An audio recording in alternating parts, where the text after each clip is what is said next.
বিজ্ঞানীরা, এই যে নাসার বিজ্ঞানীরা, এই তো একটু কিছু দূর যাওয়ার পরেই নিজেদেরকে মনে করে আমরা খুব কিছু জয় করে ফেলেছি।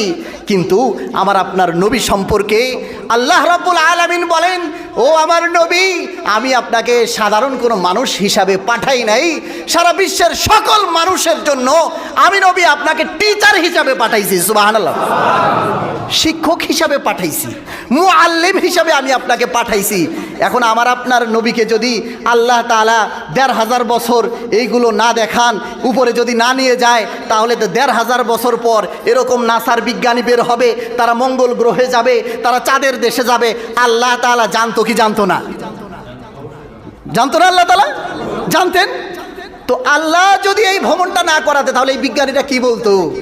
যে নবীকে নিয়ে এত গর্ব করো সে নাকি টিচার। আরে তোমাদের নবীর চাইতে তো আমি অনেক উপরে যায় ঘুরে আসছি, বলতে কি বলতো না?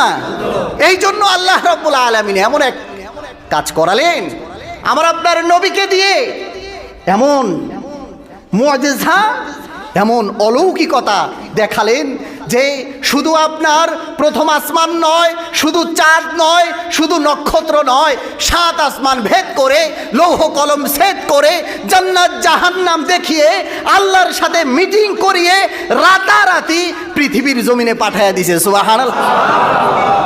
মসজিদে হারাম থেকে মসজিদে আকসা তৎকালীন সময় যেতে লাগতো 40 দিন, আসতে লাগতো 40 দিন, মোট কয়দিন? কয়দিন? এই 80 দিনের সফর করছে আমার আপনার নবী এক রাতে। সুবহানাল্লাহ। কয় রাতে? এখন আমি আপনি তো কুমুদি কি কয়, সমস্যাটা কোথায়? হুজুরের সমস্যা না কোথায় সমস্যা? এইখান থেকে বাংলাদেশের ভিতরে যদি এরকম সময় ডিস্টেন্স হয়, আর 40 দিন যেতে 40 দিন আসতে, এরকম একটা ডিফারেন্স, আর এই ডিফারেন্স যাওয়া আসা করেছে কয় রাতে? এক রাতে। তাহলে এটা হচ্ছে আমাদের অভিজ্ঞতার আলোকে যদি আমরা বুঝতে চাই, তাহলে আমাদের অভিজ্ঞতা এটাই বলে। আর যদি আমরা আমাদের এই পাশ্চাত্যে মিশ্রিত শিক্ষা ব্যবস্থার দ্বারা যদি বুঝতে চাই, তাহলে বেঈমান হওয়া ছাড়া আর কোনো উপায়ই থাকবে না। বেঈমান হওয়া ছাড়া আর কোনো উপায়ই থাকবে না। আপনার এক বিজ্ঞানী, যিনি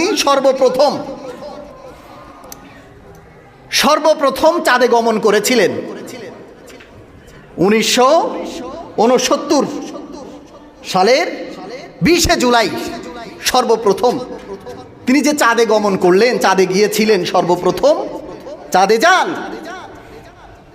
আল্লাহর নবীর 1400 বছর পরে। আল্লাহর নবী পৃথিবী থেকে চলে যাওয়ার বা আগমনের কয়শো বছর পরে? 1400 বছর পরে। কোথায় গেছে? চাঁদে সর্বপ্রথম তিনি গেছে। কোথায় গেছে? চাঁদে গেছে। প্রথম আকাশে কিন্তু যায় নাই, প্রথম আসমানে কিন্তু যায় নাই। তাফসীরের কিতাবে আসছে যে এই পৃথিবী থেকে প্রথম আসমান পর্যন্ত 500 বছরের রাস্তা। সুবহানাল্লাহ। কয়শো বছরের? 500 বছরের রাস্তা। হিসাবটা একটু মিলাইতে হবে, তাহলে এই ঘটনাটা শুনলে ঈমান মজবুত হবে, অন্যথায় ঈমান দুর্বল হয়ে যাবে। তাহলে এই পৃথিবী থেকে, এই যে আমাদের এখান থেকে আসমান, এই আসমানের তো এখনো এই যে আমরা গ্রহ নক্ষত্র আমরা যা কিছু দেখতেছি, প্রথম আসমানের নিচে। কোথায়? প্রথম আসমানের নিচে 500 বছরের রাস্তা। আর এই প্রথম আসমানের পুরু মোটা, মানে এটাকে ভেদ করে উপরে যেতে আরো 500 বছর লাগবে। সুবহানাল্লাহ। আসমান কয়টা? একটা কইছি কি? 7টা। আসমান কয়টা? কয়টা? তাহলে এবার একটু যোগ করেন। এখান থেকে প্রথম আসমান 500 বছর, আর ওইটার পুরুত্ব, ওই প্রথম আসমানের যে পুরুত্ব মোটাই, ওইটা ভেদ করে তার উপরে যেতে লাগবে আরো 500 বছর। তাহলে মিলে কত হলো? 1000। এইভাবে করে যদি আপনি 7 আসমান, ইভেন 7 আসমানের মোটাই পুরুত্ব যদি ভেদ করে উপরে যেতে চান, তাহলে টোটাল কত? 7000। কত হাজার?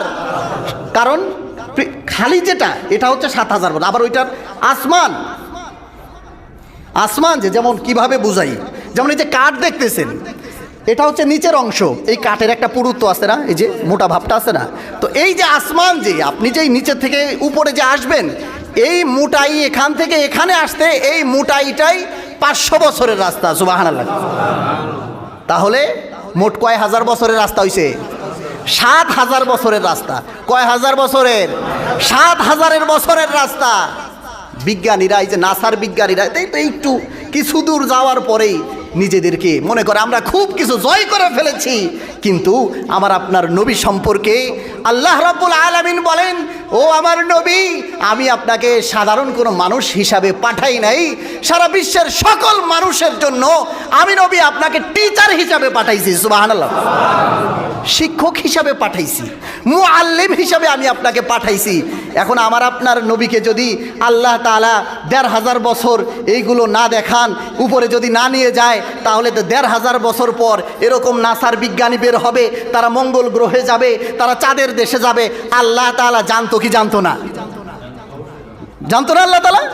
জানতেন তো। আল্লাহ যদি এই ভ্রমণটা না করাতে, তাহলে এই বিজ্ঞানীরা কি বলতো?